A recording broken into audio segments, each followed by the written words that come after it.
Let's see if we can do this in shoot number 4.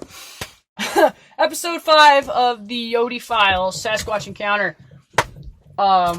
Today we're going to be talking about my encounter last deer season hunting in the beginning of December.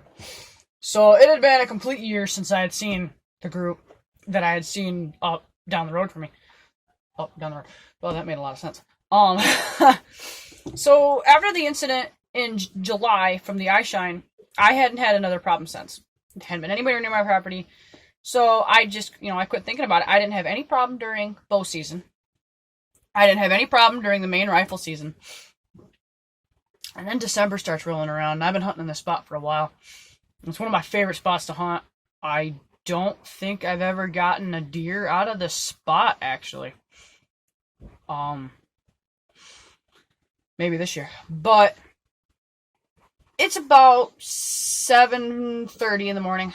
We're walking out, and the white light on my hat is not working very well. So I turn on the green light, which has a wider spectrum and a wider viewing range. Well, the problem is because it has a wide viewing range and it picks everything up as green, you just see monotone colors. You don't pick up what color they actually are. So every pine tree I hit freaked me out, especially if it was within 10, 20 feet of me. I would spaz out and I'd jump. So I get back to my blind and I turn my light off and everything lights up red. I didn't know that if you stare into a green light or use a green light spectrum, that when the spectrum is turned off, you will see red, and it'll do the opposite if you stare from a red screen to nothing. Everything will go green. So I'm sitting there, I get in my blind, so that's already tripped me out. So I'm already tripping. And about 7:45, it's still dark. About 30 yards in front of me, I start hearing a ton of crashing around, brush breaking. Just the thicket is getting torn up. So I'm sitting there kind of freaking out because I'm already on edge. And whatever this is coming from 30 yards, and it's closing gap, but it's coming around to the west of me. It's going to the left. Now, the blind I'm sitting in is a metal blind.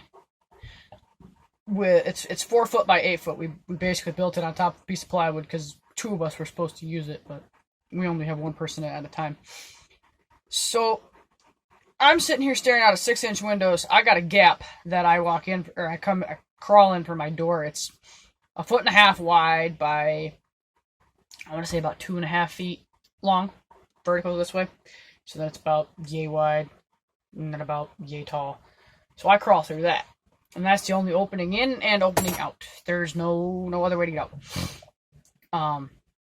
So whatever this thing's sitting here crashing, and I am flipping out at this point in time. I'm sitting in my chair facing my door with my back pushed against the wall with a 308 Remington Model 600 short stock brush gun on my lap, loaded with 180 grain. So I am spazzing. I don't even turn my heater on in the morning. I want to be able to hear everything going around me. Well, that morning I didn't want to hear what was going on. I turned my heater on because that was light. It would kind of reflect a little bit of light out, but I could see, but I knew whatever was out there could see me. And what ended up happening is this thing gets behind me and it starts crashing around. Well, it's in line with my door. Basically, it's running around out here in the swamp. I am here. My door is here. And it's if it's coming in after me, it's either shoot your way out or you're not going to make it out. So it's crashing around, and I finally hear it tromp off the south corner and off onto the neighbors. And I just kept sitting there saying, yeah, that was a deer. That was a deer. Yeah, that was a deer. Yeah. Oh, if it wasn't a deer, then it was the neighbor's pigs. Because they've got a lot of pigs, and they get out. And it was pigs. Yeah, it was pigs. So I realized about 10:30, 11 o'clock that I don't have my phone on me. So what I did is I got out of the blind and I stalk hunted around behind my dad to get to the car.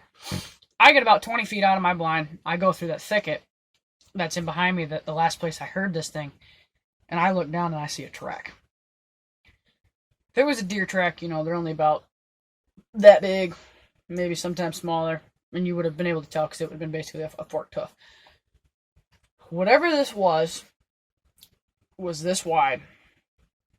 It was about 8 inches wide. It was about, I want to say about 12 inches long, about 13 inches long. It was a good sized track. And you could see the toes. That wasn't a deer. That wasn't a hog.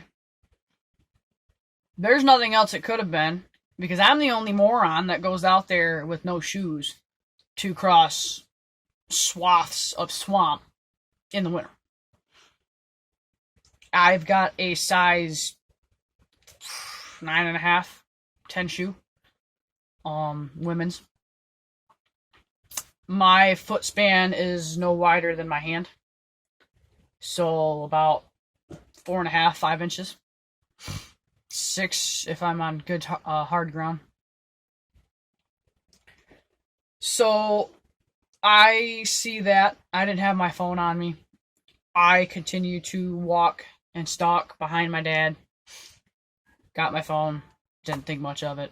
Back on the hunt. Saw a bunch of deer cutting through the woods, so I went on my merry way and I was hunting. Chased a 8-point around for about 4 hours. Couldn't get him. Finally went back to my blind. Didn't even go past where I